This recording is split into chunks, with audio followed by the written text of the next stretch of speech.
If Iran blocks the Strait of Hormuz, what impact will it have on the entire world, and which country will be affected the most? First, let's understand what the Strait of Hormuz actually is. It is a small area of just 33 kilometers located between Iran, Oman, and the UAE. It is a narrow sea passage through which almost 20% of the world's oil supply flows, nearly 17 million barrels every day. This oil comes from 8 countries located in the Persian Gulf, including Iran, Iraq, Kuwait, Bahrain, Qatar, Saudi Arabia, and the UAE for the United Arab Emirates. Saudi Arabia, Kuwait, and Qatar, 90% of their oil exports pass through this narrow route to reach the rest of the world. If Iran blocks the Strait of Hormuz, following countries will suffer the most damage. First is India, because it imports 85% of its oil, and 60% of that comes from Middle Eastern countries like Iraq, Saudi Arabia, Kuwait, and the UAE. Fuel prices in India would skyrocket, and as a result, everything related to oil and all industries would face severe disruption.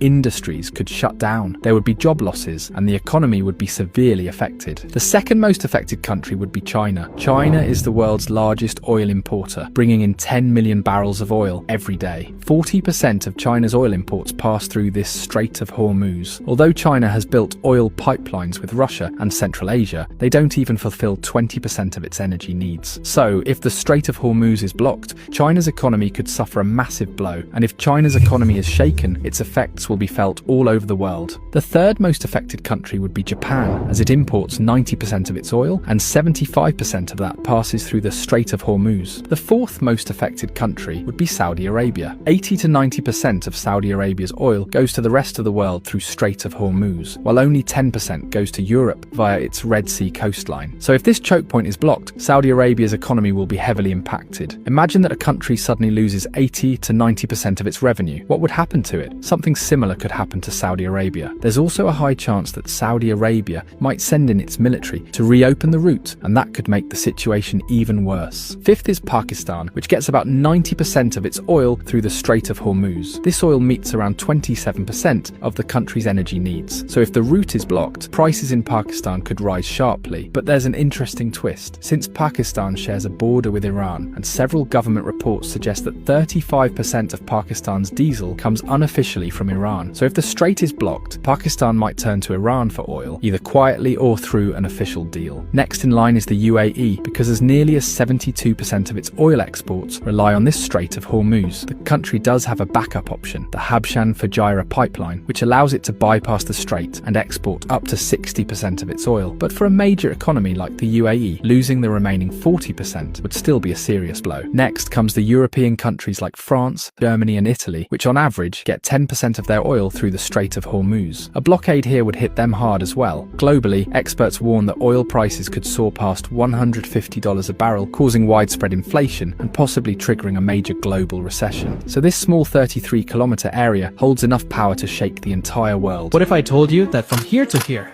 is 6,400 kilometers, but from here to here, it is 7,200 kilometers, which looks like half this size. But in reality, it should look like this. This is because it is tough to project a three-dimensional surface onto a two-dimensional map. There will necessarily be some distortions. Throughout history, cartographers have made some preferences. The widely used Mercator projection makes the countries far from the equator look bigger than they are.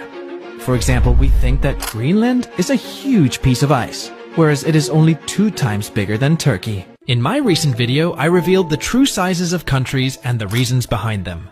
Now, let's explore some countries that are surprisingly larger than most people think.